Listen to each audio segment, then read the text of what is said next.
имрӯз дар саҳни донишкадаи давлатии фарҳанг ва санъати тоҷикистон ба номи Мирзо Турсунзода фестивали ҷумҳуриявии ҳафтаи китоби кӯдакон наврасони Тоҷикистон таҳти унвони «Хуҷаста бод истиқлол» ба анҷом расид.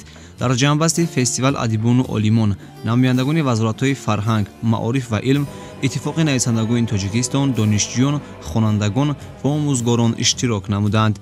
фестивали ҷумҳуриявии ҳафтаи китоби кӯдакон наврасони Тоҷикистон ҳамасола бо ибтикори вазорати фарҳанги ҷумҳурии Тоҷикистон ва муассисаи давлатии китобхонаи давлатии бачагонаи ҷумҳуриявӣ ба номи Мирсаид Миршакар дар мамлакат бо шукӯҳ шаҳомати хоса таҷлил мегардад.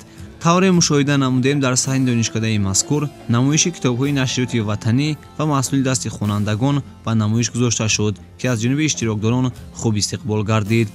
ифтихор ба ватан, эҳтиром ба Тоҷикистони азиз ва ҳифз намудани ҳар як хоку санги ӯ аз дуруст мутолиа намудани китоб сарчашма мегирад.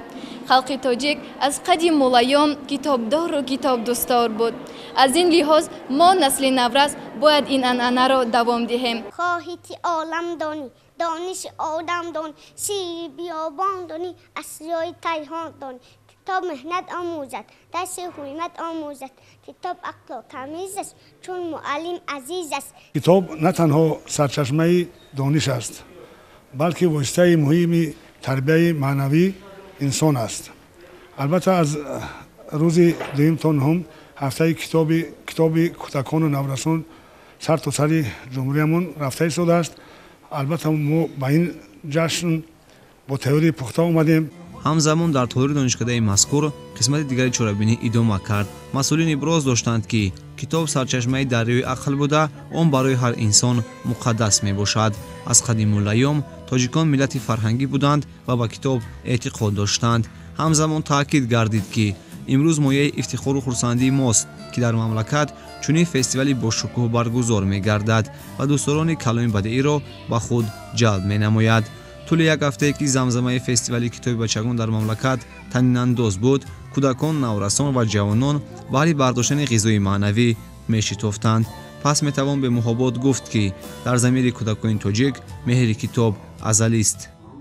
چونانه که ما میدانیم همه ساله از 2 اپریل تا 9 اپریل هفته فستیوال کتاب برگزار میگردد و من خیلی خوشحال هستم که حاضر در جنبندی هفته کتاب اشتراک دارم و ما نورسان خوشحال از آن هستیم که چنین فستیوال ها و چرابینی ها خیلی زیاد است و من شکرانه از آن میکنم که در چنین وطنی صاحب استقلال و آباد و زیبا زندگی میکنم. من خیلی شاد هستم که در جمهوریمان این خیلی آزمون ها برگزار میگردند. از جمله آزمون هفته کتاب که من خودم اشتراکچی این آزمون هستم. از این آزمون ما خیلی بهره میگیریم. این چنین خواندن نوشتن را از کتاب خواندن نوشتن را میآموزیم.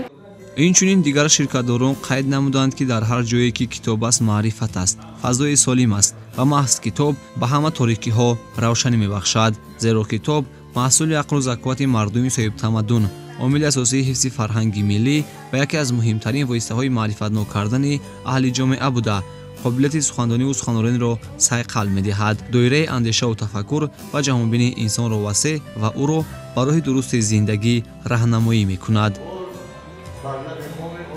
در این فستیوال جمهوریوی هفته کتاب کودکان و نوجوانان تحت عنوان خجسته باد استقلال اشتراک کردیم و امروز همچنین در اینجا عالمان و ادیبان و خوانندگان و کلی دوستداران کلام بده نیز اشتراک داشتند. اینچنین برنامه رنگین فرهنگی به نمایش گذاشته شده بود. به نمایش گذاشته شد که برای ما خیلی پسند آمد. چون هدف اساسی فستیوال این جلب نسل نورس به کتاب و کتابخوانی است، میتوان گفت که طول یک هفته که این فستیوال دوام کرد، جوانان و نورسان بهر برداشت غذای معنوی میشتافتند. هر که آرام می‌دهد دل با کتاب، بردی او باشد همیشه به حساب. هر که آن را زیب جوان میکند، زیر پایش پاره نان میکند. طول یک هفته در مناطق کشور فستیوال جمهوریوی هفته کتاب کودکان و نوجوانان تحت عنوان خجسته باد استقلال برگزار میگردد.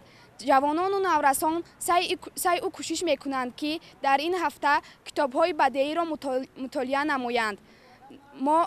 و باید گفت که ما نیز در این فستیوال اشتراک کردیم و به خود تأثیرات таъссуроти ник гирифтем. дар як вақт хонандагон низ барномаи омоданомадаи худро пешниҳод карданд. қайд гардид ки ҳадафи асосии баргузории фестивал ин ҷалби насли наврас ба мутолиаи китоб, ташаккул ва такомили беҳтарин малакаҳои хониш, боз ҳам баландбардоштани сатҳи фарҳангии иттилоотии кӯдакон, наврасон, ҷавонон ва ба ин васила дар замири онҳо тарбия намудани ҳисси ифтихори миллӣ, ватандӯстӣ, гиромидошти арзишҳои милливу умумибашарӣ ба ҳисоб меравад.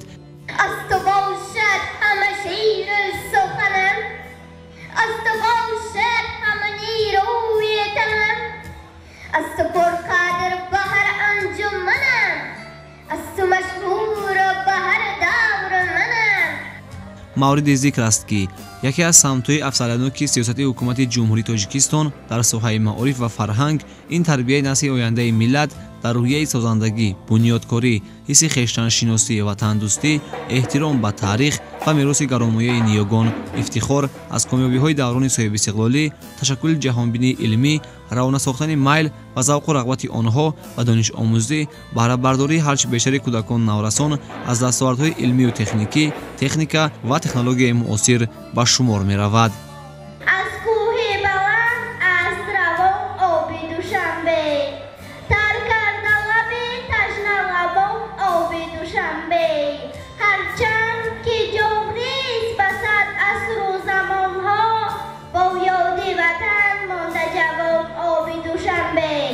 хотиррасон менамоем ки дар як вақт аз ҷониби масъулин ва ширкатдорони фаъоли озмунҳои дар доираи фестивали ҷумҳуриявии ҳафтаи китоби кӯдакон наврасони Тоҷикистон роҳандозӣ шуда диплому сипоснома ва тӯҳфаҳои хотиравӣ тақдим карда шуд. ҳамчунин нафароне ки дар ин озмун саҳми беназири худро гузошта буданд аз ҷониби масъулин бо ифтихорнома ва тӯҳфаҳои пуливу молӣ сарфароз гардиданд.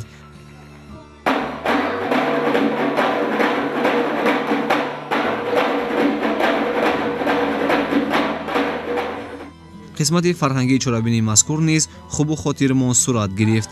дар барномаи роҳандозӣ шуда беҳтарин номинатсияҳо манзури ҳозирин карда шуд. ёдрас мешавем ки фестивали ҷумҳуриявии ҳафтаи китоби кӯдакон наврасони Тоҷикистон ҳамасола дар миёни кӯдакон наврасон баргузор карда мешавад.